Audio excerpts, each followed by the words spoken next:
Hey guys, Catherine here.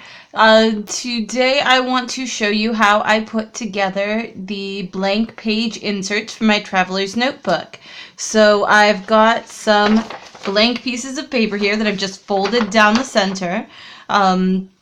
This is the size that I prefer to make them to because I make everything for my traveler's notebook. So I have got it at normal printer paper size, which is 8.5 by 11. And I've actually got 12 pieces of paper here, like that, folded down the middle. And then what I did was I just took a straight edge and cut them with a knife to take away the page creep. That's what it's called when the pages in the middle start start bumping outward because they are closer at the spine. So I've cut off the page creep from this signature of pages, and I've got 12 pieces of paper here all together. 12 pieces of paper is going to mean that this book has 24 pages, or 48 if you count front and back.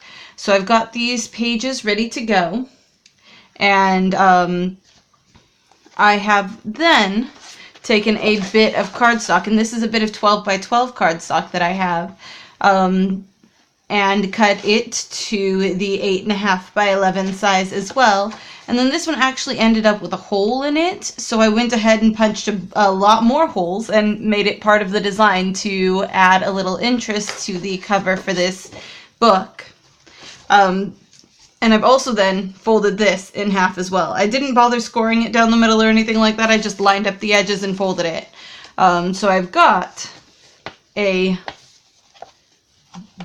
blank page insert, but I do prefer them to be held together. And I know some people just toss them in and let the elastic hold the pages in, but I prefer them to be held together. So I am going to staple them, and I've got this bit of cardboard. You can use cardboard or a towel or a bit of foam, whatever you have lying around, and then a stapler. One that opens up is great. They make these swing ones that turn sideways. You could use that too. But what I'm going to do is I'm just going to line my stapler up with my crease, trying to make sure that I get it lined up as close on the crease as possible, and then just press it all the way through. It should have gone through to the cardboard, and it did. Excellent. So now I can turn it over, and yeah, that ended up right on the crease. Awesome. So I can turn it over and just fold it down with a pair of scissors or the back end of my stapler itself, or anything handy that is hard that can be used to bend the tines of the staple down. Then I'm going to do that 2 more times because I like to have a staple at either end and one in the middle because I don't trust it.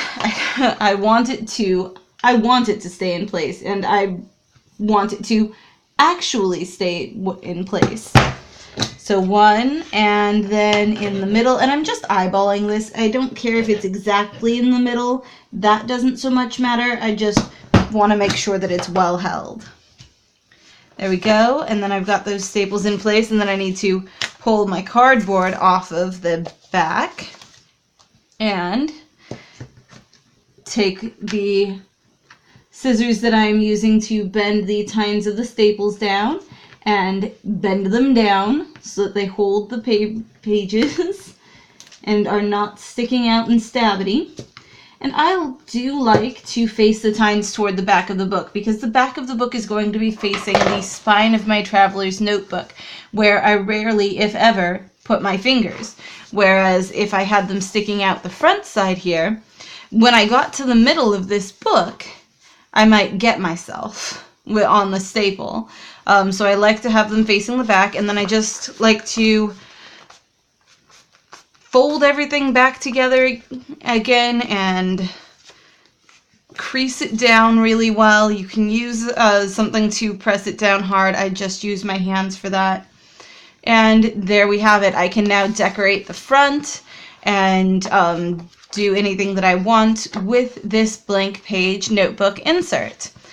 that's what I was doing today, and I just wanted to show it to you all. It's a pretty quick and simple thing to do if you want blank pages.